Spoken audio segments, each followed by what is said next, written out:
So I am recording, and it's great to have you guys here. We are doing this Zoom for LCMS National Youth Gathering for St. Paul and Lakeland, and I'm Nick Moss, DCE, and John is Director of High School Ministry. And so our goal today is to go through what the gathering is and how St. Paul participates in that.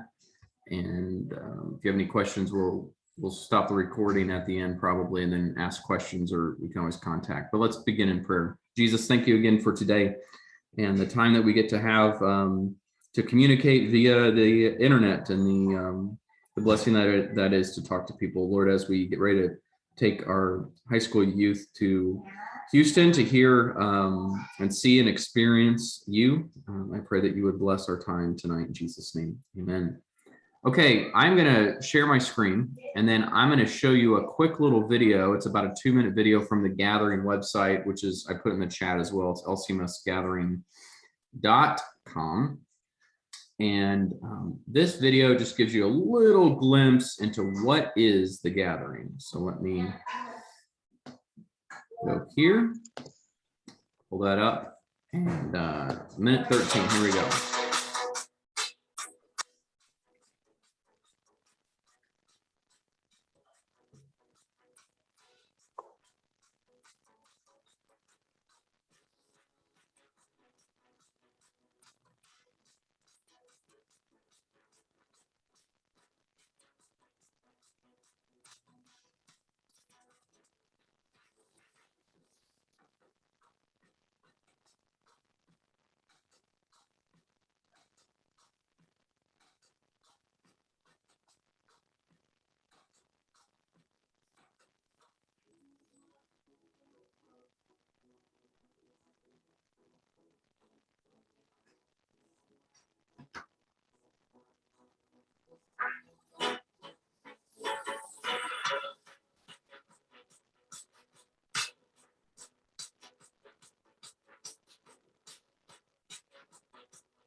All right, so that is a little promo video, get you excited. Those are shots from previous gatherings and some taken in Houston.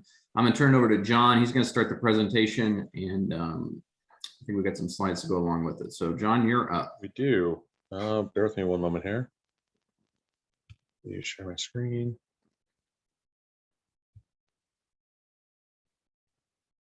We have one more to admit. Nick, if you want to take care of that.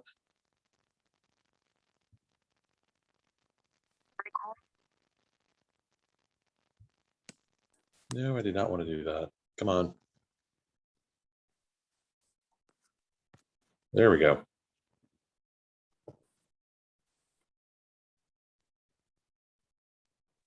So as John's getting that up and together, I've been to the gathering happens every 3 years. John is going to share a slide with you about where we've gone, but I've gone to every gathering since 1998, which makes me, I was like, I guess 1 when I went for the first one, maybe. But a little fun fact about National Youth Gathering is that I met Candace at the 2001 National Youth Gathering in New Orleans. We met not as high school students, so don't worry about sending your high school student off to get married. We met as college volunteers in the Superdome. So New Orleans National Youth Gathering has a special place in our story. And I love going back to New Orleans and the food and the music, and it's got great memories. But I've taken groups from St. Paul, and I'm now a gathering planner, which means I go to Houston and help plan the event. We started planning for this right after the last gathering, so I get to help provide planning and whatnot for that. So it's kind of nice, guys. I get a little insight track into what's going on. So the gathering is a special thing. All right, here we go, John. All right, so ignore the date because we haven't changed that since the original meeting we had. Just opening slide. Nick, you didn't bring the trivia slides for us this week? No, we're gonna skip and bear them that, yeah. Okay. So the LCMS has been hosting a gathering since 1980, every 3 years. Gone all over the country, central or everything except the Pacific time zone, from what I can tell. Um, this will be the first time that's been hosted in Houston. Has been to Texas before a couple times in San Antonio. Um, so we're really excited to be able to explore a new city like we were able to on the last gathering in Minneapolis as well. All right, we have technically 9 adult leaders, 8, and then Drew doesn't count against our totals, but still gets to go with us as the DCE intern. As Nick said, I am the primary adult leader, so I will be the primary contact with everything that goes on with the gathering. Jason Harris coming back as one of our gathering leaders who's gone. This will be his 5th gathering now as an adult leader for us. Crystal Jones went as one of the gathering as a primary adult leader for a different church last time, is joining us this time. And then everybody else on that list, it'll be their first gathering. So mixture of mission trip experience, but this will be something new for them to experience and share. As Nick said, he is on the gathering planning team, so we will see him. When and where, that's always the unique question. Last time around, we got to see him the day before the gathering started as he popped into our group bus as we were doing touring around Minneapolis. Whether we see him before the gathering actually starts, we never know. We also do have Lori Flores as another member of our church who is going, working with the gathering and planning with servant events. So we hope to work with her on setting up a servant event as what part of what we do while on the week that we're there. Young adult volunteers, the YAVs, your teens that will go, they'll see orange shirts everywhere. It's teenagers like themselves who are helping out with the gathering. And then Team Flex is something that they've recently changed, and it's adults that are helping out with the gathering, whether it be for one day or for the entire gathering. First point on this, I'll slip up at times and refer to it as the NYG. It's no longer the NYG because it's not national, it's international. So they do just refer to it as the LCMS Youth Gathering, as there are groups that come from all over the world. Last time when we were in Minneapolis, we actually met up with a group from Argentina that sat with us for one of the nights. And this is something that we do as a church, as a faith milestone. Your teens will get to experience different speakers, go to concerts, different topics, Bible studies, meet people from all over Florida, around the country, and around the world, along with getting to see an experiential floor, which Nick should be smiling as soon as I mention that, along with locations where they get to view the booths from all the different districts around the country and learn a little bit about each one of them and all the different Concordias, university systems, as they all send booths and representatives for this event as well. What are we expecting of the youth? Obviously, we want them participating in youth ministry with St. Paul, participation absolutely in fundraisers. You might encourage them to use some of their own funds for this gathering. Obviously in prayer, and then committees that we will be determining for the gathering group. There's a lot of different functions that we have to go through as the gathering prepares, and a lot of decisions that have to be made, and we're encouraging the youth to actually help out in making those decisions. From parents, biggest commitment we have is fundraising, whether it be for the rummage sale, dinner auction, or other fundraisers as needed. Our rummage sale is the big one that's coming up first in November. We will need a lot of assistance with that.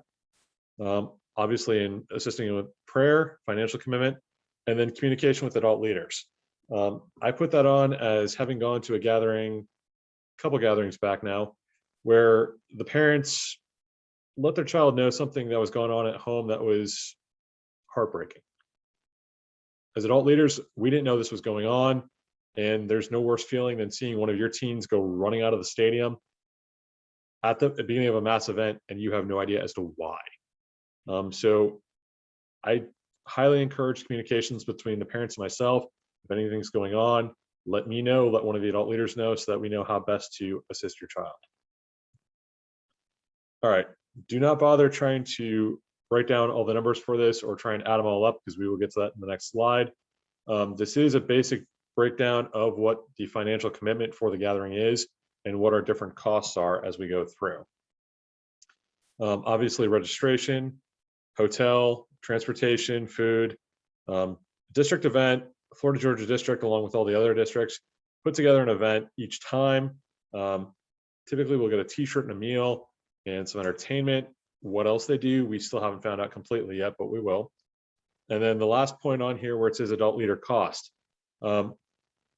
We do not ask our adult leaders to, while they will be assisting in fundraising, we do not ask them to pay for any of this on their own. They are having to give up their time and energy, along with likely some vacation time, to be able to go on this trip. So we're not asking any more of them.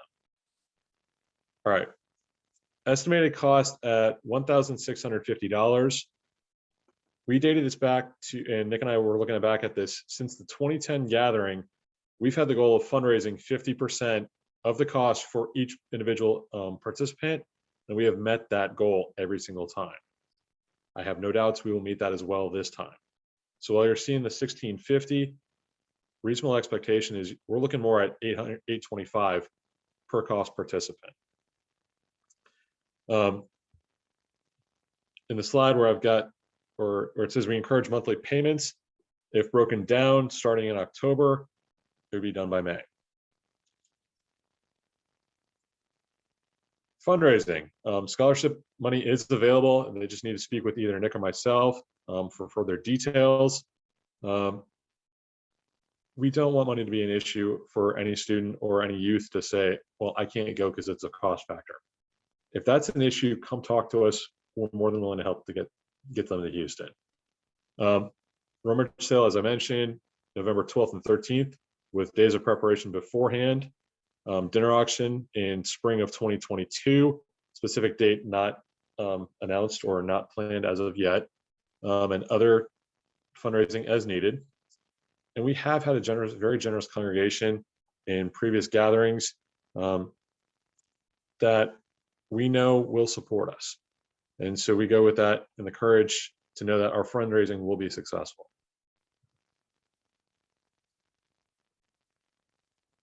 And Nick, that's actually the end of my slides. One thing that we did not put on this that I realized after the last presentation we should have is how to contact Nick or myself. Obviously through the Facebook group page, if you're on there, we'll answer questions on there. Email address or phone numbers. Nick obviously can be reached at the church. And if you need to write this down, my phone number, which I always have on me, 863-838-8804. And I just put those in the chat. Awesome. So John, yeah, thanks for that presentation. We wanted to try to keep the presentation, you know, it's a lot of information to throw at you, and there's a lot of information for the gathering. People always want to know what the cost is, and John did a good job breaking that down. We do not want money to be a stumbling block, a hurdle for anybody. So thank you. That's the word, a hindrance for that. So we will commit, if the youth commits to participating in all the fundraisers and the meetings that we have, we'll get them there. We'll figure out a way. We have, like I said, John said, a great congregation that I already have an account. The youth have a dedicated account that, if you hear in the background, sorry, we've got kids eating dinner. Zoom from home. Yeah, zooming from home. We've got a very generous congregation. We have a scholarship fund that people we've collected over the years and given to. So we want to make sure to keep telling that to people. You don't have to be, this is something that I always forget to tell people because I just assume people know, but you don't have to be a Lutheran to go to the Lutheran Youth Gathering.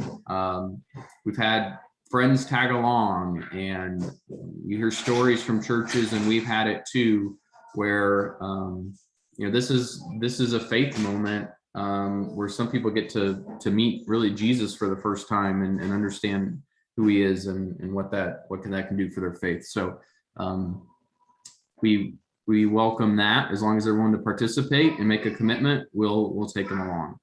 So that's that's a big thing. And then I'll speak to the rummage sale since that's coming up, and I'm trying to take the lead on that.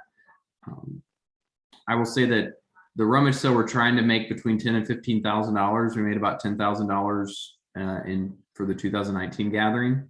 So what we need from you is collect stuff. Let people know you're collecting stuff. We'll start probably a week or two before collecting things, if like couches and chairs and all that stuff. And then we'll need all hands on deck that Wednesday night, Thursday, Friday, pricing, setting up, and then Friday night and Saturday, all day Saturday will be open. So we fill the gym completely with tables and stuff, and it flows out into the lobby of the athletic center. That's impressive. It's amazing the amount of stuff we have. And what I like about the rummage sale is that it taps into the community for money and not our church. So we're not continuing to go back and asking our church for money and money. We'll do that in the spring with the dinner auction, most likely. So we've got a great group of leaders. John's been in many gatherings. Jason has. I get to look kind of behind the curtain of how the gathering is put together. It is amazing the amount of detail that goes on. People don't realize this, and I don't think I said this at the parent meeting, I forgot, was, I mean, we have a safety team, we have a security team that works with the city. With the guy, I met the security team, and one of them's an ex FBI agent. Oh, that's cool. One of them worked the Million Man March in DC, if some of you know that. Promise Keepers event, helped do security for that. So highly qualified people in the LCMS. We would have a weather guy that he does weather up in Montana. He's a weatherman, and he's on one of the teams to monitor the weather for the event as we have people moving outside. So it's amazing to me the amount of detail that goes into not only helping youth experience their faith, but also protecting them. And COVID obviously is a big deal, and we just continue to monitor that. And then summer's a long time away, but we just continue to hope and pray that we're really not talking too much about COVID, but we know that we probably will at some point. So that's kind of where we're at. So gathering's amazing. It's great. It only happens every 3 years. So most students only get an opportunity to do it every 3 years. So well, I will open it up. What I'm going to do is, if you're watching this not live, if you got any questions, just text John or I. I'm going to go ahead and stop the recording.